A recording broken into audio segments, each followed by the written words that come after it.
आप पॉजिटिव लो, ठीक है, इसे नेगेटिव मत लो। बहन जी ने चाहा था कि जब हम उत्तर प्रदेश में अपने दम पे सरकार बनाई थी, तो अब हम आगे क्यों नहीं बना सकते। तो बहन जी ने वो समाज हित में काम किया था और बहन जी ने प्रयोग किया कि हम कहीं ना कहीं हम अकेले दम पर इस पार्टी को खड़ा करेंगे दोबारा और सत्ता में आएंगे। जो एनडीए गठबंधन है उसमें 42 पार्टियां छोटी मोटी मिलाकर, इंडिया गठबंधन में करीब 26 पार्टियां थी। वो इतने बड़े बड़े महागठबंधन हैं, वो सबको साथ लेकर चुनाव लड़ रहे हैं, वो सोच रहे हैं कि हम जो है सत्ता में आए। तो बहन जी के पास ऐसी कौन सी ताकत थी, ऐसा कौन सा दिन का चिराग था जो सत्ता में आ जाती अकेले दम पर। आखिर उनको किसने दिया ये आइडिया अकेले चुनाव लड़ने का, जब सब पार्टियां गठबंधन में चुनाव लड़ रही हैं। बहन जी के साथ पूरा बहुजन समाज था। कहीं ना कहीं बहुजन समाज से चूक हुई कि वो बहन जी की विचारधारा को नहीं समझ पाई।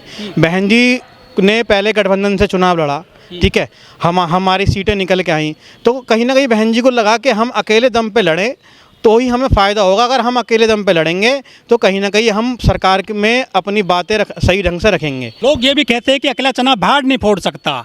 बहन जी के पास ऐसी कौन सी ताकत है जो पूरे देश में अकेले दम पर चुनाव लड़ लेती।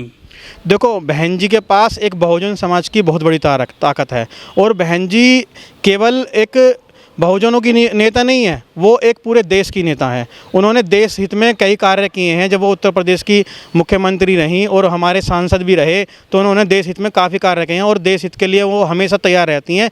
तो इसलिए देश में चाहते हैं कि लोग बाग के बहन जी आगे बढ़ें और बहन जी समय समय आने पर प्रयोग कर रही हैं। ये है देखो कि वो विफल हुई, लेकिन आगे आने वाले समय में वो सफल जरूर होंगी एक दिन। 2012 का चुनाव हारा, 14 का हारा, 17 का हारा, 19 का हारा, 24 का हारा। इसके अलावा और 4-5 राज्यों में चुनाव हुए थे, ये मध्य प्रदेश, छत्तीसगढ़, राजस्थान वगैरह जो हिंदी बेल्ट है, वहाँ बीएसपी की सीटें थी, वो सीटें भी चली गई। बहन जी 12 साल से लगातार चुनाव हार रही हैं। क्या बहन जी को पता नहीं था कि हमें कुछ परिवर्तन करना चाहिए, बदलाव करने चाहिए पार्टी की नीतियों में, पदाधिकारियों में? आखिर बहन जी ने सोचा क्यों नहीं? देखो, ये जो आपकी बात ठीक है कि परिवर्तन एक समय का नियम है, ठीक है, परिवर्तन होना चाहिए और कहीं ना कहीं युवाओं को भागीदारी मिलनी चाहिए अब समाज में आके, क्योंकि देखो अब जो सीनियर लीडर हैं वो युवाओं को राह दिखाएं, क्योंकि उन्होंने संघर्ष किया और पार्टी को यहाँ तक पहुँचाया। ये बात तो मैं आपसे एग्री रहूँगा कि अब जो पार्टी में कुछ ना कुछ चेंज होएं और युवाओं को मौका दें। नमस्कार, मैं ओमदेव। आज हम हैं गाजियाबाद में, हमारे साथ हैं वीरेंद्र कुमार जी। वीरेंद्र जी, क्या लगता है जो चुनाव हुए हैं 2024 के देश में, बीएसपी एक राष्ट्रीय पार्टी है अभी तक और उसकी एक भी सीट नहीं आई है। लोग कहते हैं कि दलितों की सबसे बड़ी पार्टी बीएसपी है, बहन जी सबसे बड़ी नेता हैं दलितों के देश में। तो ये जो आज गत हुई है बीएसपी की, जीरो पर आकर आज रुक गई है बीएसपी, क्या कहना चाहोगे इस विषय को लेकर? देखो, जो एक चुनाव है वो बहन जी ने एक प्रयोग करा था, काफ़ी साल से बहन जी प्रयोग कर रही थी कि और बड़ी से बड़ी पार्टी गठबंधन से लड़ रही थी। बीजेपी देखो कितनी पार्टियों के साथ गठबंधन था और कांग्रेस का भी था। बहन जी कहीं ना कहीं ये चाहती थी कि हमारा जो है वो पार्टी खड़ी हो, चाहे बेशक हमें कम सीट मिले। बहन जी ने एक प्रयोग किया था, अदरवाइज़ बहन जी चाहती तो गठबंधन में चली जाती। अगर बहन जी जिस पार्टी की तरफ जाती उस तरफ सूखड़ा साफ हो जाता। तो बहन जी ने एक प्रयोग किया। पार्टी में नेता निकाले जा रहे हैं। जो पार्टी से नेता निकाले वो दूसरी पार्टियों में डिप्टी सीएम बन गए बीजेपी में जाकर के। तो बहन जी निकालती हैं, सिर्फ किसी को लेती क्यों नहीं है बड़े पैमाने पर? पार्टी में जो नेताओं की कमी सी होती चली जा रही है, लोग ऐसा कहते हैं। देखो, बहन जी तो ने निकाले तो नहीं हैं, बहन जी ने काफ़ी नेता बनाए हैं, ऐसी बात नहीं है। विश्वास करके ही बहन जी ने सबको नेता बनाया। जो विश्वास से परा नहीं उतरा वो उन्हें पार्टी छोड़ दी। ऐसा नहीं है कि बहन जी नेता नहीं बनाती, बहन जी ने बहुत नेता बनाए हैं। लेकिन बहन जी नेताओं को निकालती हैं तो सिर्फ डेडलाइन का एक वो आता है, जो एक पत्र जारी करते हैं कि ये फलां व्यक्ति जो हमारी पार्टी की गतिविधियों के खिलाफ चल रहा था, अनुशासनहीनता कर रहा था पार्टी में, इसलिए इनको निकाल दिया जाता है। कोई मेन रीज़न तो बताया जाता नहीं है। नहीं, ऐसा नहीं है। देखो, बहन जी एकदम तो किसी को नहीं निकालती। बहन जी मुख्यमंत्री रही हैं सब, ठीक है, हमारी समाज की नेता हैं। बहन जी को जो उचित लगता है वही करती हैं और ये समय पर सही भी हो पाता है कि हाँ भी बहन जी ने उसे इस कारण निकाला। वो समाज बाद में उसे पता लगता है कि हाँ भाई ये सही निकाला। ऐसा नहीं है। लेकिन इस बार बहन जी पर आरोप लगे कि बहन जी बीजेपी की बी टीम बन गई है 2024 में। नहीं, देखो ये क्या हुआ, जो डीप फेक वीडियो हैं ठीक है, वो पुरानी कोई कहीं की वीडियो है, वो इंटरचेंज करके वो हमेशा इनका प्रोपेगेंडा रहा है बीजेपी कांग्रेस का कि बहुजन समाज पार्टी को आगे नहीं आने दें। तो इन्होंने उस वीडियो को एडिट करके वो वीडियो ये चुनाव से पहले क्या उसमें डिस्ट्रीब्यूट कर देती हैं, तो उससे नेगेटिव इम्पैक्ट जाता है। अदरवाइज़ बहन जी ने कोई ऐसा किसी से गठबंधन नहीं किया था। बहन जी ने स्पष्ट कर दिया था 2 महीने पहले कि हम अकेले अपने दम पे लड़ेंगे और हम किसी से गठबंधन नहीं करेंगे। और इसमें ना ही ये बहन जी किसी की ए टीम है, ना ही बी टीम है। ये एक बहुजन समाज की टीम है। बाबा साहब अम्बेडकर का मिशन है जो काशीराम साहब ने अपने खून पसीने से सींचा था। ये किसी की टीम नहीं है, ये हमारे बहुजन समाज की टीम है। आरोप ये भी लगे कि बहन जी बीजेपी के बी टीम तो है ही, इसके अलावा सीबीआई से, ईडी से डरती हैं, अपना पैसा बचा रही हैं, अपनी जो है पार्टी जो है मजबूत नहीं कर रही हैं। देखो ऐसा नहीं है कि बहन जी के ऊपर ये आरोप सब कोर्ट ने सब निरस्त कर दिए हैं कि बहन जी पर आरोप लग रहे हैं। ये सब निराधार है, क्योंकि बहन जी ने ये पहले ही जो कोर्ट में थे वो सब में बहन जी वो कोर्ट से केस जीते हुए हैं। ऐसा नहीं है कि बहन जी सीबीआई से डरती हैं। क्यों डरेंगी से बहन जी सीबीआई से डरें? क्यों? बहन जी लीडर हैं। बहन जी ने हमारे समाज के अंदर जो पहले जब बहन जी मुख्यमंत्री नहीं बनी थी तो हमारे समाज की महिलाओं को और कितना डर था कि वो घर से बाहर नहीं निकलती थी। बहन जी तो हमारी एक नेता बन के, हाँ, आयरन लेडी हैं, और नेता बन के तो सबको दिखा दिया कि हाँ भाई एक दलित महिला होने के बावजूद इस देश पर राज भी कर सकती हैं।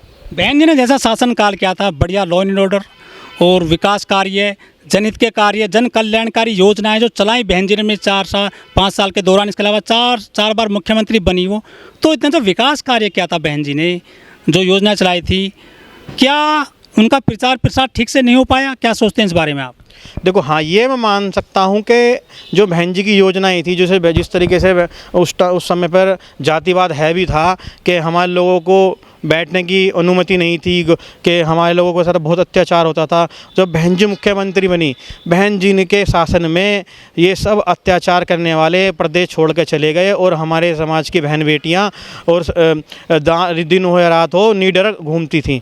ऐसा नहीं है कि बहन जी मीडिया से दूरी बना कर रखती हैं। बहन जी को अपने समय अनुसार ट्विटर भी करती हैं और प्रेस कॉन्फ्रेंस भी करती हैं। वो राष्ट्रीय लीडर हैं, वो समय के अनुसार ही अपनी स्पीच देती हैं। और ऐसा नहीं है कि वो कोई स्पीच देंगे, वो बहुत एकदम सटीक स्पीच देती हैं। और बिल्कुल जब कोई उन्हें दिखता है तो वो ट्विटर के माध्यम से समाज को अवगत करा देती हैं। सभी नेता सड़कों पर आते हैं, आंदोलन करते हैं। योगी जी, मोदी जी 3 रैली करते हैं, कि एक दिन में 4 रैली, और बहन जी अधिकतर ट्वीट करती हैं। क्या ट्विटर से राजनीति कर पाएंगे आप? देखो ये बहन जी जो ट्विटर से राजनीति नहीं हो पाएगी, ठीक है। उसके लिए समाज को जो है बहन जी को क्या करना चाहिए कि आप जो अगर आपको ट्विटर से इस तरीके से करनी चाहिए तो आपको वीडियो कॉन्फ्रेंसिंग का एक सहारा लेना पड़ेगा, ठीक है। उससे आप ज़्यादा से ज़्यादा अपने समाज में बात रख सकते हो। वीडियो कॉन्फ्रेंसिंग का ये ज़माना है, आप कहीं भी हो, ठीक है, आप उसमें बात रख सकते हो। एक ट्विटर से भी बढ़िया ये साधन है कि आप वीडियो कॉन्फ्रेंसिंग के माध्यम से समाज में बात कर सकते हो कहीं भी। लोग कहते हैं कि यदि ट्विटर से राजनीति होगी तो सबसे पहले तो राष्ट्रपति जो है अमेरिका में बनेंगे ट्विटर से, वहाँ सबसे ज़्यादा ट्विटर यूज किया जाता है। हमारे देश में तो जो दलित हैं, पिछड़े हैं, उनके पास मोबाइल नहीं है स्मार्ट, वो ट्विटर जानते भी नहीं है या एक्स नहीं जानते हैं, सोशल मीडिया पे इतने हैं भी नहीं। तो ये जो ट्विटर से कैसे आप सीएम बनेंगे, पीएम बनेंगे? आपको सड़क पर तो आना होगा, लोग ऐसी डिमांड कर रहे हैं। देखो ये तो सड़क पर आने की बात है, तो बहन जी ने अब आज मैं स्वागत उनका करना चाहूँगा। आज बहन जी ने आकाश जी को जिम्मेदारी दी है, तो अब आगे की जो यंग टीम है उनके अंडर में काम करेगी और वो पक्का मुझे यकीन है वो गांव-गांव, गली-गली बहुजन समाज को एकत्र करेंगे और जो भी समाज में ये गलत जो बातें फैलाई गई हैं उन्हें वो नेगलेक्ट करेंगे और बहुजन समाज को एकत्र करके फिर दोबारा हम 27 में सरकार बनाएंगे। लेकिन पीड़ितों से नहीं मिलते हैं बीएसपी के लोग, ऐसे आरोप लगते हैं। बहन जी कहीं घटनास्थल पर नहीं जाते हैं जहाँ अत्याचार होता है दलितों के साथ में, जो विमुक्त जातियों के लोगों के साथ जो घटनाएं होती रहती हैं? ऐसा नहीं है। देखो सहारनपुर में भी जब वो दंगा हुआ था तो बहन जी वहाँ गई थी। अभी जो अलीगढ़ में घटना हुई है उस पर भी उन्होंने जिक्र करा और उसमें पहले ही बसपा के लोग जाके वहाँ डीएम को ज्ञापन दे के आए हैं। लोग कहते हैं कि बहन जी बुजुर्ग होती जा रही हैं, अब पार्टी किसी दूसरे आदमी को सौंप दें। ये भी कहते हैं कि चंद्रशेखर को पार्टी का नेता बना दिया जाए, राष्ट्रीय अध्यक्ष। देखो बहन जी एक संघर्ष करके यहाँ तक पहुँची हैं, ठीक है। और चंद्रशेखर भाई की हम कह सकते हैं अभी वो शुरुआत है, ठीक है। हम संघर्ष कर रहे हैं, ठीक है। संघर्ष कर, देखो मेहनत करने वाले को एक ना एक दिन फल ज़रूर मिलता है, और आगे जाके पता नहीं, देखो उनका संघर्ष करेंगे तो आगे बहन जी भी कुछ ना कुछ उनके बारे में सोचेंगे। समझौता कर लें वो। देखो ये मैं नहीं कह सकता कि समझौता कर ले या नहीं कर ले, ठीक है भाई। देखो संघर्ष है, अगर समाज को लगेगा कि भाई ये ऐसा होना चाहिए तो बहन जी ज़रूर सोचेंगे उनके लिए।